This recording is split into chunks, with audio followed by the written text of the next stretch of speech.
At 2 a.m. on Sunday, 48 states will spring forward into daylight saving time. The time change will give us an extra hour of sunlight in the evening, and late risers across the country think it should stay that way all year round. I like the ticking. Lots of scientific research has made it clear that having sunlight in the afternoon is more important for Americans' quality of life, health, and safety than it is to have that sunlight at 6 o'clock in the morning when half of us are still asleep.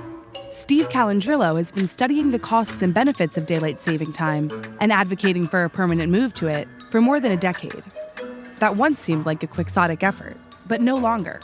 There is added momentum right now at this moment in our history towards having one time all year round. Last year, Florida voted to put itself on permanent daylight saving time, while California voters passed a ballot initiative calling for the same. And at least 6 more states are currently considering DST bills. The one in Washington state was introduced by Jim Honeyford, who's worked closely with Calandrillo.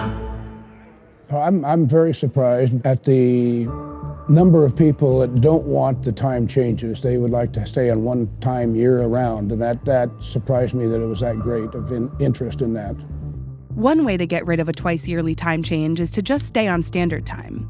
Arizona and Hawaii already do this, and 4 other states are thinking about it too. In fact, that was Honeyford's initial solution. I got a lot of pushback on that because they like to have time to mow the lawn or whatever, playing with the kids in the evenings, and so I switched to staying on daylight savings time permanently. And I've had a couple 300 emails and letters favoring eliminating of the time switch, probably 5 to 1 favor staying on daylight savings time year-round. Daylight saving time wasn't originally created to improve people's quality of life.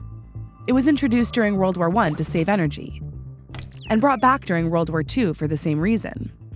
After a stretch where some states used it and others didn't, it was made permanent by Congress in 1966 and extended an extra month in 2007.